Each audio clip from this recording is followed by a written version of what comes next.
What if the biggest business opportunity of our time is hiding in plain sight, in what we throw away? Today, we're taking a fresh and honest look at one of the big strategic shifts happening across entrepreneurship, the circular business revolution. While most companies chase the cheapest option, they're missing a fundamental flaw in how we do business. The problem really is that the current model is just too cheap. We're just trying to optimize for where the cheapest resource and externalize social and environmental costs. But what if there was a completely different way to think about growth? Circularity is a paradigm shift, a different logic in how we should run the economy. It just makes a lot of sense. This isn't just about sustainability. It's about survival in an increasingly fragile world. We need to be more resourceful, that we want to de-risk our supply chains, that we want to make us less dependent in our global supply chain. The pioneers are already building something bigger than individual companies. When it comes to circularity, it's a phase of development that is requiring much more ecosystem thinking, working in partnerships and collaboration, but maybe even,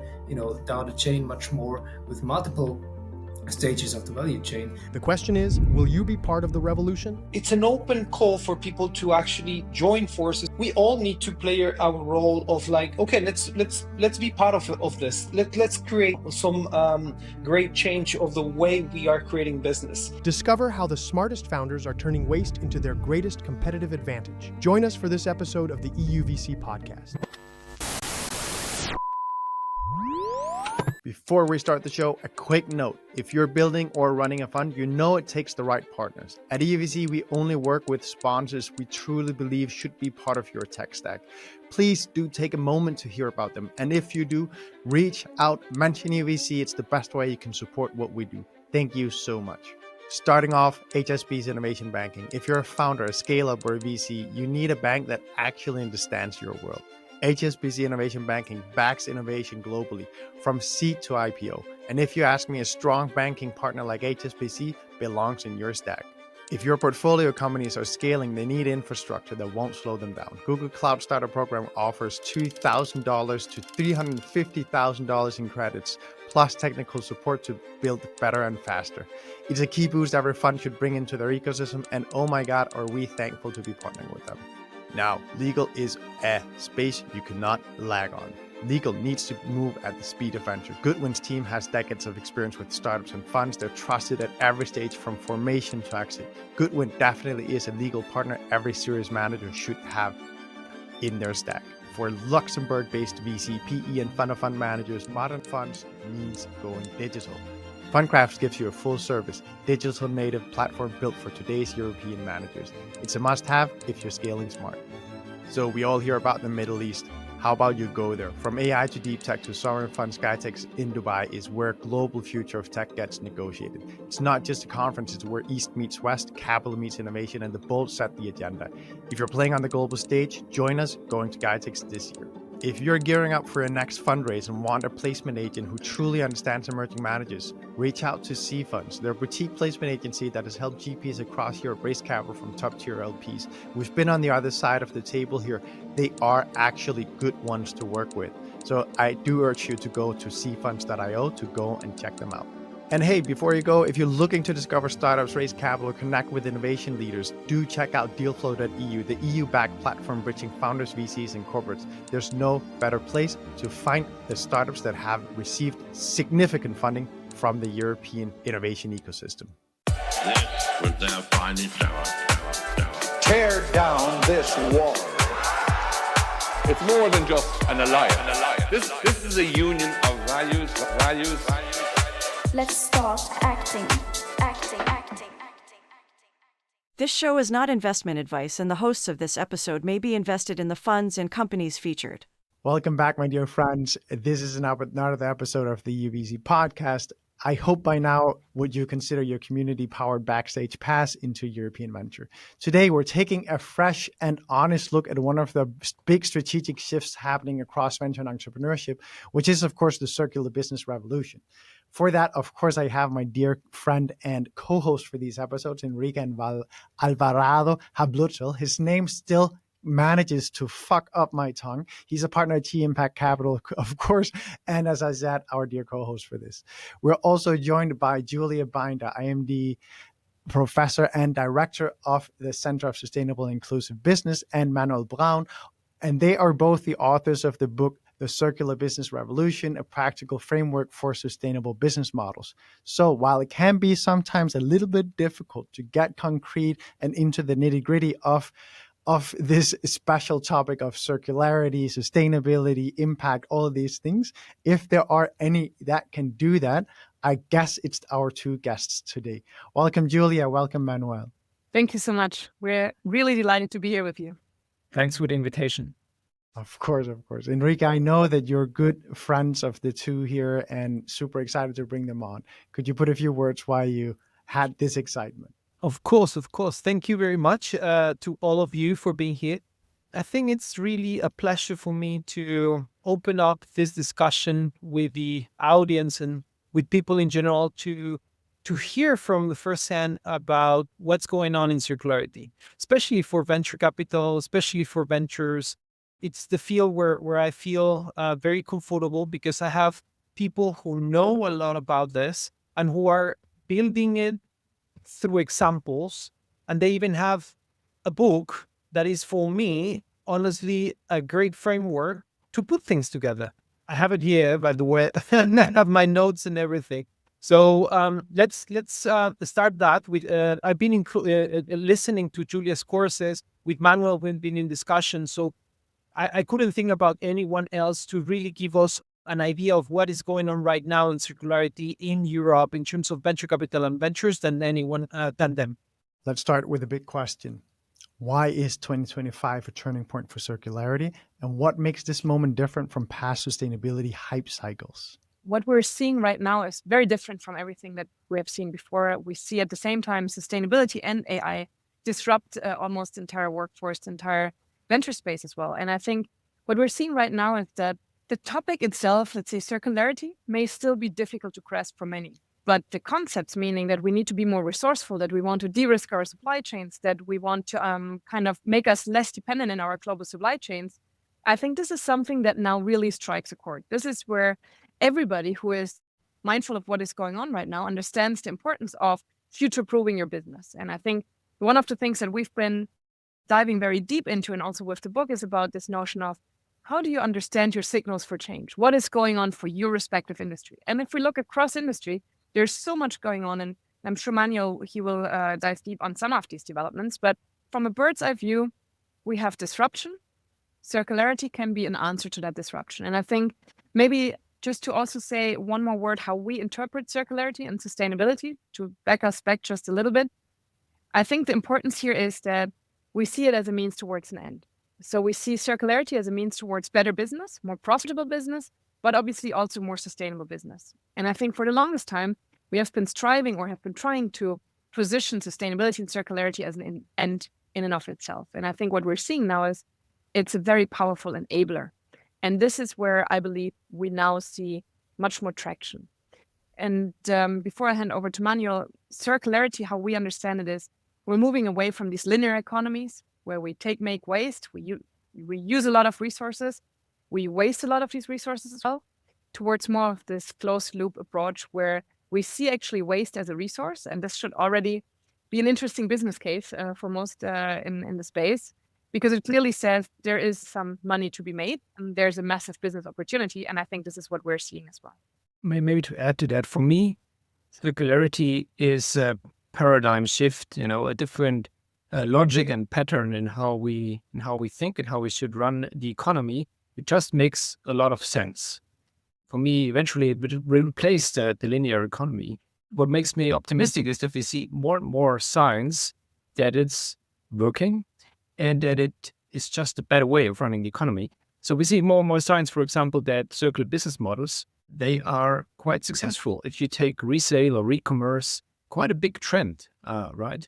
Many companies are making a profitable business case there right now, and it's gaining. It's getting bigger. Vintage is a unicorn, right? So, this is a real opportunity. On the other hand side, just to emphasize what Julia said, I think circularity is also not a nice to have. If we look at the current geopolitical situation, some of the dependencies that we have when it comes to critical raw materials, for example, how risky some supply chains are. It's also an answer of creating an economy that is safer, less risky, and more resilient in terms of crisis, and particularly in the global situation that we have currently. And that seems not to be something which we will fix quickly in terms of the political dimension to this. So we need to find an answer on the economic dimension, which is for me the circular economy. I'd love to ask Enrique, maybe you have a perspective here as a European investor.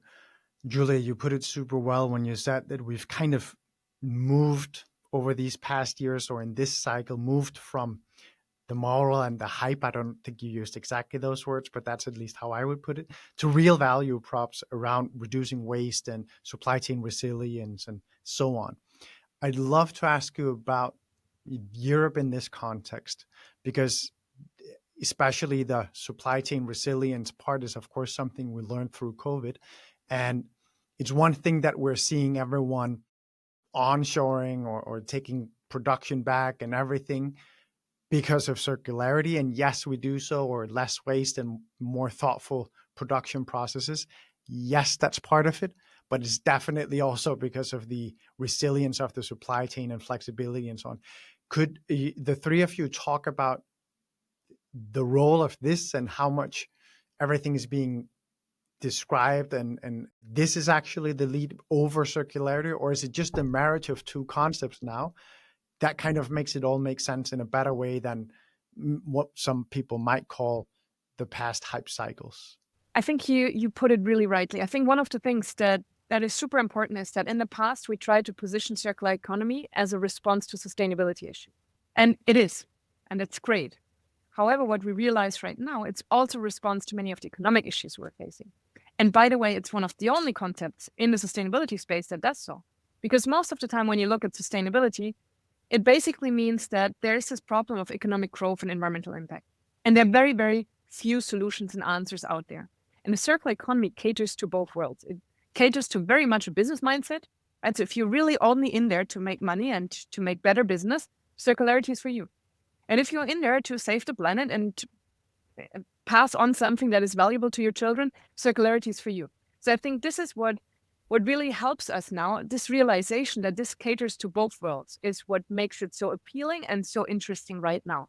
Versus, again, in the past, we've used to position it solely as a response to sustainability. And I think this is where, it was adopted by some, but it still struggled to really have mass market appeal. Definitely. Thank you for that perspective. I would take it from the angle of investments, right? Like, it does make sense. If you put it in context, if we continue making investments that are just in a linear-based approach, the economic growth will not leave us to anything to manage in the future. So if you invest right now into things that are actually having this circular approach, then you will create a more regenerative way of investments. As simple as that, right? Like, so you take systemic approach to that. Like, how do we change the whole system? By looking after these kind of concepts that help the whole way to create value, financial value, from an approach that is circular. I'd love to ask you a bit about the rewriting of the narratives in venture and in specifically in climate and impact and sustainability and circularity. I spoke, Julia, to you before about Pale Blue Dot, where I asked, did you know them? And you said, actually not. And then I told you a funny story that I'll relay here. And we had Pale Blue Dot win the European VC Awards in the climate impact category. So a bit of a bias here, but it was, after all, a board of 5 very esteemed LPs in Europe that said so. But then now it's out there. It's said, it's very clear. Obviously, I'm good friends with Hampus and the team. But what he said, which I thought was absolutely incredible, and the reason why I bring up Pale Blue Dot in this connection is, of course, because many people say, well, can you be a generalist? Aren't they just a generalist that focuses on climate? And and in a way, what Hampus says, and I'm paraphrasing, so it's going to be on my back saying this, but what he kind of says is, well, we're generalists with a common sense. And the fact of the matter is that the world is burning and we got to solve that. And at the same time, much of what we're solving with climate and impact and circularity models is basically we're solving a world of that's really stupid and has stupid production processes. So in a way, it's enough not to be dumb. And when we spoke about that, Julia, we also ended up on the conclusion. It's incredible. That's exactly why venture is so important in this space, because right now there's very strong incentives to invest in anything that gives you short-term profits in everything except for venture, because venture is patient money. And the point is that it takes 10 years, it takes 15 years to rewrite how we produce steel. You can't do that in 2-3 years and make money on it. You got to have that long-term perspective. And I'd love to have the take from the three of you both on this, generalists with a common sense statement, but also the stupidity of existing production processes. I can go first on stupid production systems and supply chains. It's definitely a passion topic of mine. Look, I think in many ways the problem really is that the current model is just too cheap, right? So as long as we're just trying to optimize for where the cheapest resource is, no matter what, and we externalize social and environmental costs, meaning if I screw up my workforce, if I'm just taking whatever from the planet as if it's free and it's renewable, which it isn't in most of the cases, and if I just act for my own interest, and this rewards me on the market, right? If I get the best product out of it, think Timo and others, Jane, right? Which is really just about quick, fast overconsumption. As long as this is rewarded by the economic framework, it's very difficult to do the right thing. I think for many of us, it's not that we're getting up one morning and think that this is the best way to do it, but the economic framework really locks us in this kind of thinking and acting and doing. So you've mentioned very rightly, I think when we're looking at who is best positioned to actually change that, usually the biggest innovations, and this is not surprising, the most radical and disruptive ones don't come from established firms. Also in circularity, it's oftentimes startups that show the path. It's oftentimes startups that show it's possible to think differently. And again, I think a lot of this is also that we're locked in this thinking of cheap, linear, and fast. And circularity requires us to rethink. And I think this is where, we need a different investment thesis. We need a different economic framework. And we need to reward those that actually do the right thing and not those that do what you coined the stupid. Just to add to that, I think you're emphasizing on one point, which is quite important. We're definitely seeing, the innovator's dilemma here also happening, right? So for very big organizations, it's often easier to exploit and to capitalize on investments which they've made in the short term than to explore and to innovate in the long run. And in circularity, we see that as well, often because it involves quite a radical change and a different mindset to move into. So for example, if you take, bio-based materials, really changing the composition of a product and the design choices, that is something which might be needed, but it might be very hard for really big companies. So you need young companies that are able to innovate in that way. And it's also related to production processes, right? When it comes to recovery and recycling, for example, we are also often looking into new processes, first of a kind facilities, which will take a while to finance and to return the investment which they need to collect. So both these are examples, bio-based materials, but also new recovery technologies, which require new forms of innovators in order to break that innovator's dilemma that we also see here taking place. Yeah, and on my side, I will take it from two different angles. I was also there with the EUVC community in London. Was amazing, and I had this discussion about the statement of Hampus, right? Like, I just don't invest in dumb things.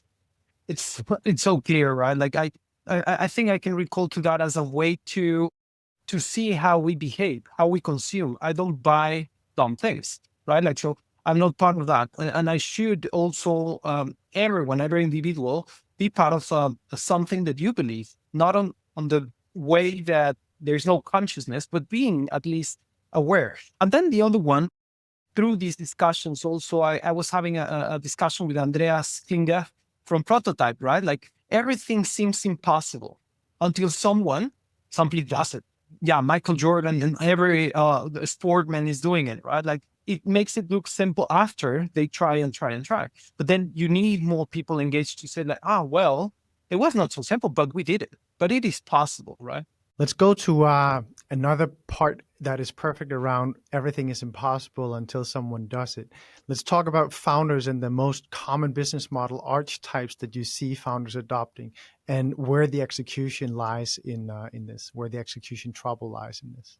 Maybe before we go into where we see most of them, maybe just to briefly talk about what kind of business model opportunities we see, and then we'll see how this connects to the market realities. Because I think one of the important add-ons that we believe we bring to the conversation is a little bit translating this hypothetical promise of the circular economy to something that is very tangible, let's say exploitable for business models, because we believe we need to speak market language if we want to have much more relevance with these concepts.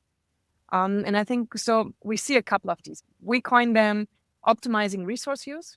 So this is all around how do we green our operations, how do we use secondary materials instead of virgin ones, how do we replace fossil fuel with bio-based materials.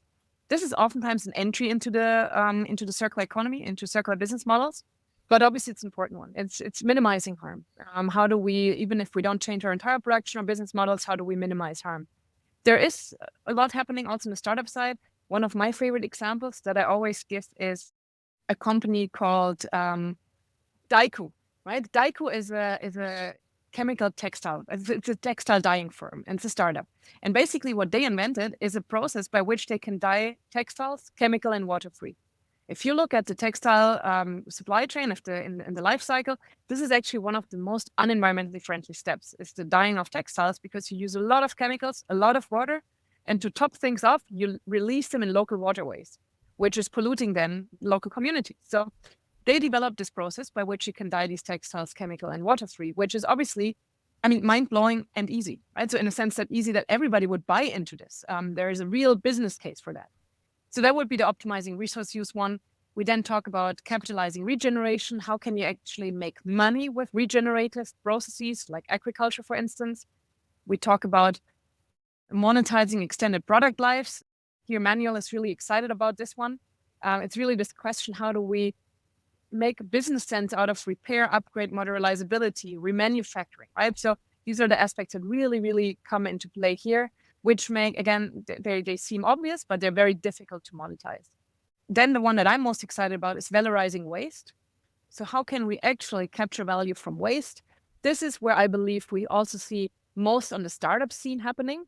And now, interestingly enough, not necessarily in Europe, the US, and so on, but this is where a lot is happening in Southeast Asia, in Africa, because they have been, by definition, much more resourceful. And I think this is so interesting because it basically really shows that there's a lot of startup and energy and dynamics coming from these countries. There's a very vibrant startup scene, actually often one where we lack capital, but a very vibrant startup scene that we're overlooking a bit here.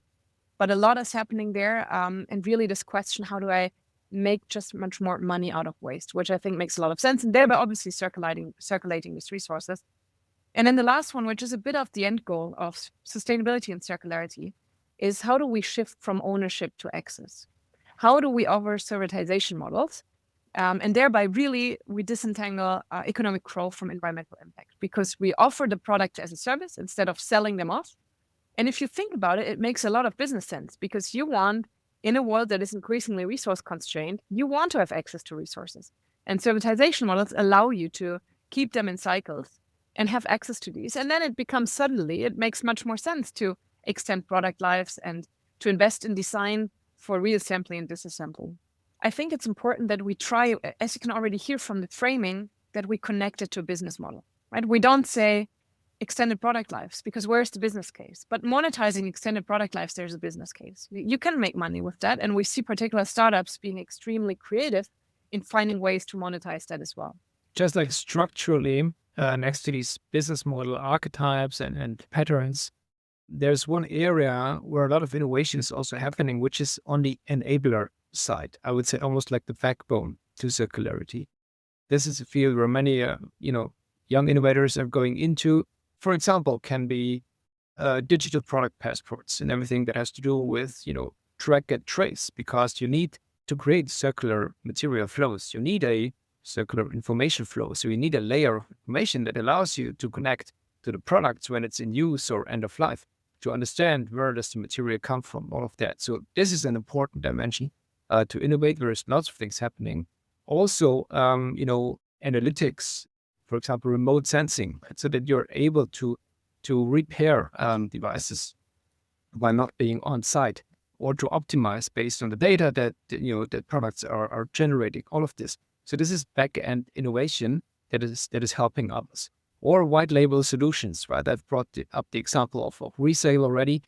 That's a good one, right? Because you see, for example, startups innovating, which develop solutions to enable others to resell their products. In fashion, we have that with very successful platforms, who run in the backend and allow the Patagonias, the North Face, and so on, all these brands at the end of the day to offer their products then, for example, also secondhand. So this is, I would say, a backend innovation layer that we also need to talk about when we want to uncover a bit the innovator space. Let me take the angle of the investor on this. I mean, and this is an example of a very nice person who is actually also a friend and a musician, Michael Smith, right? Like, so Regeneration VC. So they focus in that a specific angle of how to invest in companies that are changing systemic approaches, right? Like, so, and he has a great investment also. You can see it on the website and everything. Great power, a leader in this waste analytics. Speaking about analytics, how do we see the future? What can we reuse? What can be advanced in that sense on the, once you get it back, what you can do with that? And then there is another one, right? Like in the future, we will see more of this. There is iKeep.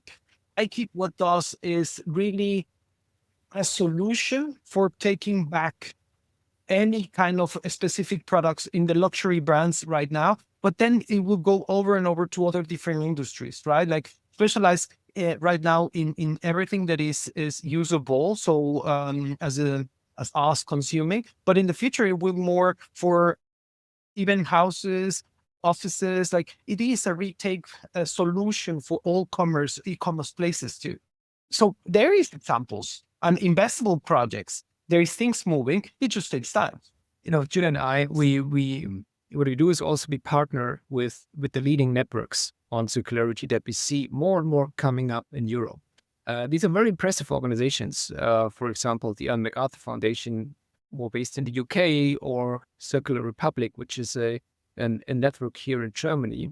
And they do also like a fantastic job in helping the innovators. The Circular Republic, for example, it's a network here in Munich. They just recently, they launched a startup mapping where they looked into particularly the European circular economy startup space, and they found more than 2,500 startups across all the different patterns that Julia has introduced. They also found that, while it has not been an easy time for many startup innovators in the general space, actually circular economy is one area where there is a continued growth, and we see more startups emerging, but also more capital being deployed. In Europe, with some hotspots, of course, London playing an important role, Munich, Berlin, but it's definitely also something where the numbers tell us the story, not only the different kind of examples. Can I ask you all three, and I don't know, maybe Enrique, you're best equipped to answer this. We had with AI a big discussion when it first came out around whether it being a vertical or horizontal. And everyone has kind of come now to the conclusion that it's definitely a horizontal. You can argue that it's a vertical play for those that do pure AI, so to say, not applications or anything, but it's truly about building foundational models and so on. But for most VCs, they consider it a horizontal that goes beyond different applications in different industries. How about circularity? Should circularity be considered a vertical in which an investor specializes, or should it be considered a horizontal that goes beyond all different verticals, and thus you'll find opportunities in shipping and in waste and in production of apparel, and you'll find it in the next social media platform, and you'll, so to say, do you get my point here? Because oftentimes we kind of brand VC firms as these guys are circularity guys, or this is a circularity startup. But does that make sense? Are you not a efficient waste utilization company rather than a circularity company, or whatever, your energy production company or your steel production company or whatever you are. Let me take it from the perspective of an investment point of view, right? Like many investors are still seeking linear growth. And then we have new models like Circularity that often requires more patience.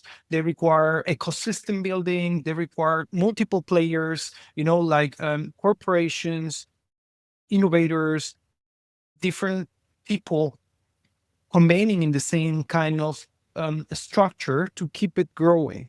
The model needs to evolve, needs to change, and maybe it requires sometimes term sheets different way organized.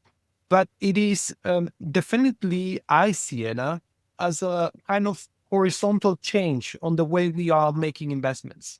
It's difficult to say if it's a comparison between is it a circular hype or not. I mean, like I will see it as in the future, we all need to think that way if we want to continue consuming and being more responsible of what we use and what we consume. In the end of the day, it obviously cuts across every single sector, every industry. And to be honest, from my perspective, it would be just good business if every business and every investor looks at this wherever they are based right now. Do we need only circular investors? Maybe not. What we need right now, though, is those that really double down on circularity, as Enrique said, and really say, okay, we have more patient capital, and we understand that this is a bit more challenging because we're not just introducing a new product. We're introducing an ecosystem innovation, which more often than not circular business models are. And this is just fundamentally different. This requires different access to networks, different ways of engaging with the founders, different ways of looking at balance sheets and so on. For instance, with privatization models, we know there's the CapEx, OpEx shift and so on, right? So it requires a different way of thinking, one which most, let's say, even business leaders or investors are just not used to. And I think at this stage where we are right now, we need some of those that really focus and say, this is where we help to level the playing field for these kind of founders. Eventually, where we want to end up with is obviously that ideally, we don't even say circularity, but this kind of thinking is we've just shifted from linear to circular, and we don't need to flag anyone as circular. But where we are right now, I believe we need it because otherwise it is almost impossible for many of these founders to survive in the current super linear lock-in kind of mindset, fast money, fast growth, fast everything, which I think is just not a level playing field for many of these founders. Yeah, also, I think looking at the data is quite interesting here. There was recently a mapping also of the venture capital space, the investor space when it comes to circularity, conducted by Patrick Hübscher. He's also running a podcast called Circularity FM that is dedicated to circularity. And he, I think, analyzed around 130 venture capital companies that he found were investing in the space. And he found that, the majority of that was having circularity as one of their strategic investment areas, where they also had other areas. So a broader investment strategy, and only a minor share, around 20% or so, was exclusively focused on circular startups only. So that speaks a bit to your point that it's broader. And I think he also found that the majority is, investing in early stage. For much more investors when it comes to pre-seed, seed, early stage investments compared to later stage growth stage investments. I'd love to ask you all to comment a bit on the past, let's say now it's June, so let's say the past 6 months, but it also started before, of course, January and the election of Trump and him taking office. Where are we headed? Where are you seeing both the VCs that are in this space moving, the startups that are in this space moving, but of course also the limited partners, the people putting money in funds? Yeah, I have this discussion with Douglas Sloan from Impact Ventures at A Better Society Capital, and we were thinking about what is going to happen, right? Like how we're going to track. Well, first, I mean, what we said is we need to get stronger as a community. We need to actually join forces. We need to support each other. We need to be more open. We need to, why not even share LPs and share our opportunities for investment with many others? Because it's the only way unity, and I will say, and I'm maybe a bit fantasizing, but unity and love is what it will makes us being together, right? Like, and that is the change also in finance. If we see that we can stay together during these turbulent times, and we believe that by helping others, we're going to help ourselves in this, again, circularity model. So it's even better, right? Like, and it makes more sense for the future.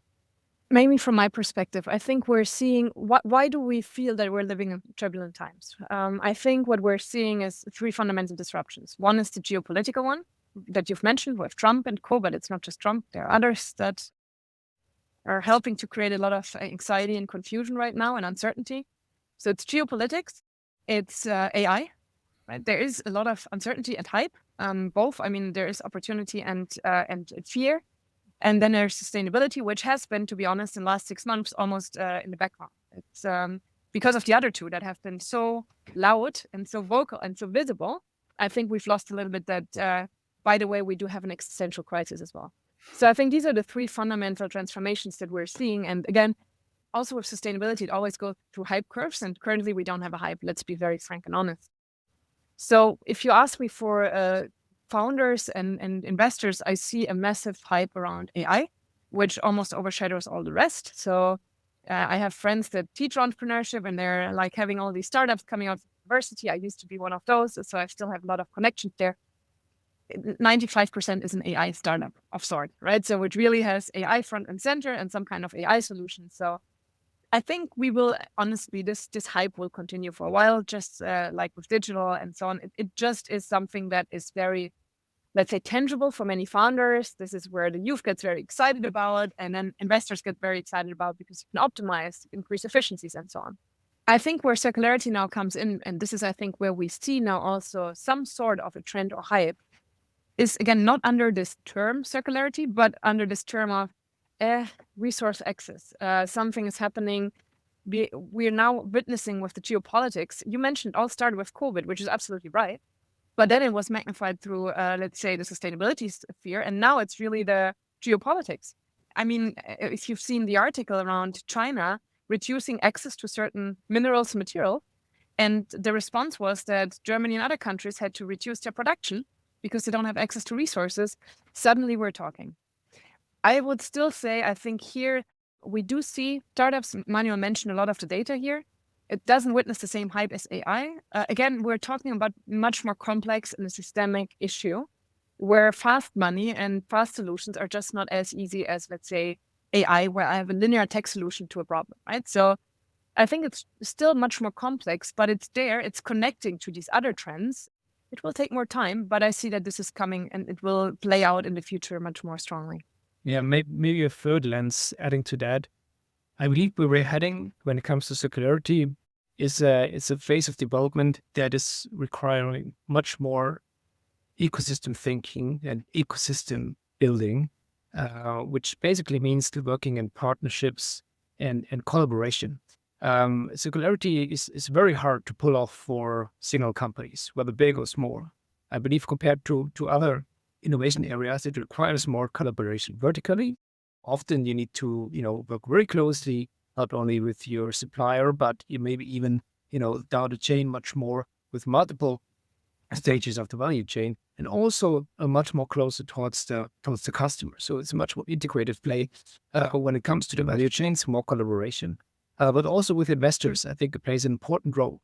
Some of these things, when it comes to infrastructure building, for example, require a significant capital commitment. So there needs to be a lot of partnership with the right investors to really pull things off. So this is one type of ecosystem building. The other thing is working together with others who are on a similar mission, partnering up in order to, for example, share the infrastructure, partnering up maybe even with competitors, because you want to co-shape the regulation, which enables new markets, for example. So advocacy, getting together, creating a collective voice that is playing quite an important role, particularly in a time where often the regulation is not yet set in stone, where you have a role to play in order to co-shape that. Julia and I, we call this co-opetition, right? So working together with others, maybe even in a competitive environment, not to shape the right level playing field, basically. There are so many things I wish we would have had the time to cover. I would have loved to talk about the role of Brussels in this. I would have loved to talk about regulatory capture, because that's also something we have in our ecosystem. Of course, it's not only in the States, though I think they are better at talking about it out loud than we are here in Europe. I'll try and make a change on that on this podcast. Enrique, do you have anything to say before we close today's podcast?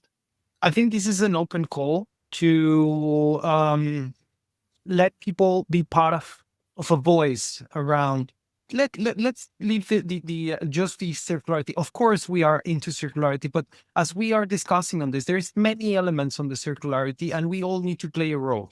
Reusability, reorganization of materials. Like, there is multiple concepts. Yes, what put us together right now is circularity, but it's an open call for people to actually join forces on this continuation of a business model that needs to evolve. And I think corporates, family offices, myself discussing with multiple LPs also, we all need to play our role of like, okay, let's be part of this. Let's create some great change of the way we are creating business. I think that's what I will leave there. Thank you, Enrique. Thank you, everyone who tuned in today. I hope that you will answer Enrique's call and reach out to him, Julia, or Manuel on this podcast, because I'm sure they will be ready to work with you. Thank you all. Before we start the show, a quick note. If you're building or running a fund, you know it takes the right partners. At EUVC, we only work with sponsors we truly believe should be part of your tech stack. Please do take a moment to hear about them. And if you do, reach out, mention EUVC. It's the best way you can support what we do. Thank you so much. Starting off, HSBC Innovation Banking. If you're a founder, a scale-up, or a VC, you need a bank that actually understands your world. HSBC Innovation Banking backs innovation globally, from seed to IPO. And if you ask me, a strong banking partner like HSBC belongs in your stack. If your portfolio companies are scaling, they need infrastructure that won't slow them down. Google Cloud Starter Program offers $2,000 to $350,000 in credits, plus technical support to build better and faster. It's a key boost every fund should bring into their ecosystem, and oh my God, are we thankful to be partnering with them. Now, legal is a space you cannot lag on. Legal needs to move at the speed of venture. Goodwin's team has decades of experience with startups and funds. They're trusted at every stage from formation to exit. Goodwin definitely is a legal partner every serious manager should have in their stack.